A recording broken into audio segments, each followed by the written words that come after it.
Arsenal Fan TV finally caught up with Mo. He was over there chatting and that. But listen, let me just say something. Let me start this off. Yeah, we have ended Tottenham's season, says Mo. Now I was gonna bring that up because you got a lot of sticker for Tottenham fans for saying that we'd ended their season. They were all saying that they're going to finish above us. They've still not finished above us in their best ever season.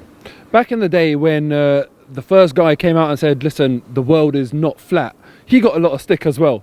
Just because I say something profoundly wise and correct, I relied on time to prove me right rather than delusional Tottenham fans to prove me wrong. What have you got to say now, Tottenham fans? Put it in the comments below. What can you say now? Seriously. I think it might be a lot of abuse. I offered Tottenham fans, sincerely offered Tottenham fans the opportunity for a 5-figure bet with myself, and no one took me up on it. They wanted to run their mouth, but no one took me up on it. And why is that? Because I think deep down, every single person knew gravity is the same thing as death and taxes and Arsenal finishing above Tottenham. It's a constant in life. Simple as that. Now listen, if you was to rate Arsenal's season out of 10, what number would you get? What would you rate it? Oh, God. 6.5. Something 6.5. Like So yeah. what do we do next season to get it up to like a 9? Get it. You know what? The atmosphere in there today I thought was terrific when all the results were coming through from Tottenham and stuff like that. And then the fact, but wouldn't it be great that it meant something more than just finishing above Tottenham? So say we were relying, we were hearing the results coming through from, I don't know, United playing somebody that we could win the league, and then afterwards, could you imagine what we got to do to win this league?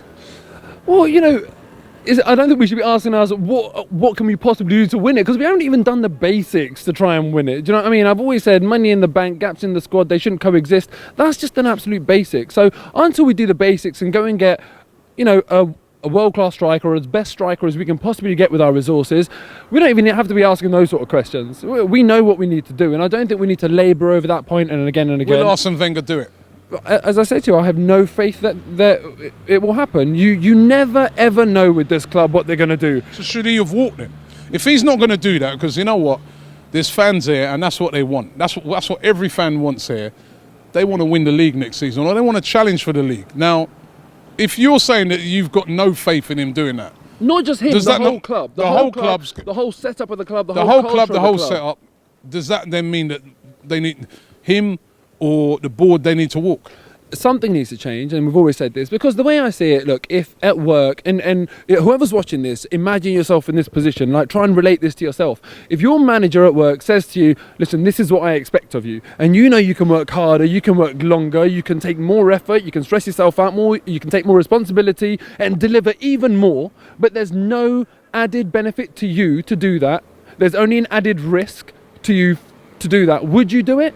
I have to admit, if I'm at work and I get told that this is what you need to do, this is what, at the end of the year, when we appraise you, we say, look, well done, you've done a really good job.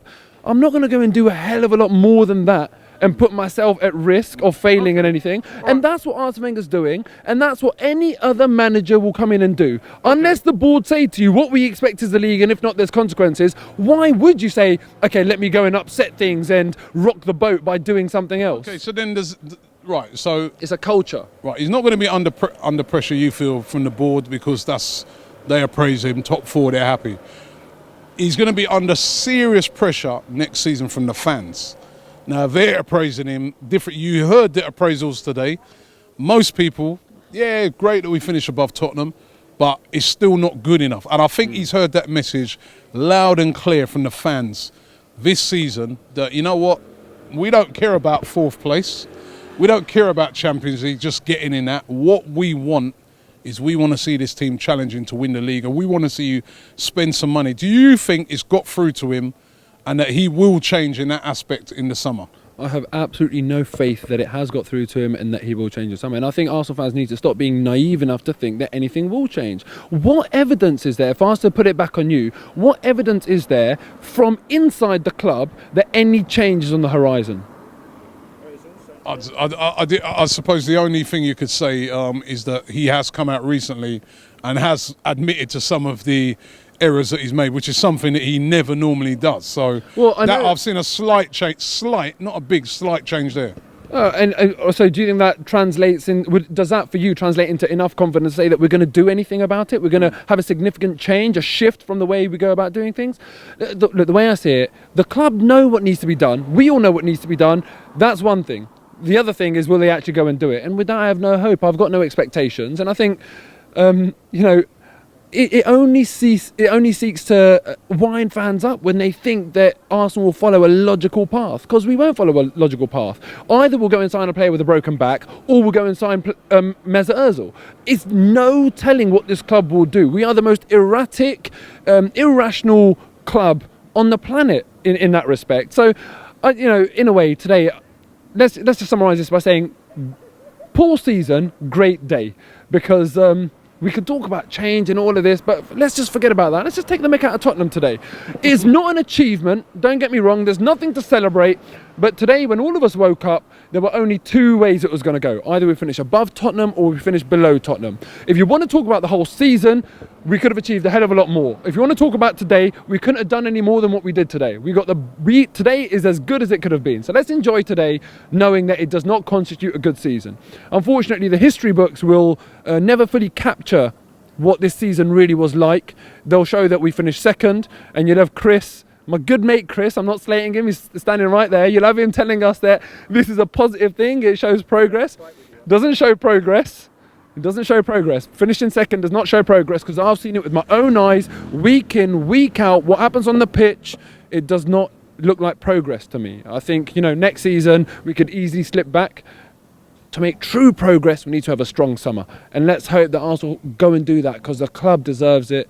I don't know about the fans, I don't think we deserve it necessarily, but this club, this great club, deserves that. Let's go and try and really act like a big club this summer and win a league next year. But in the meantime, let's all laugh at Tottenham, at work, at school, wherever you are on Monday. You give them hell, because they gave me hell, and I told you so. For all the best coverage of this year's Euros, get along to my brand new channel and subscribe right now. Subscribe to a man like Robbie.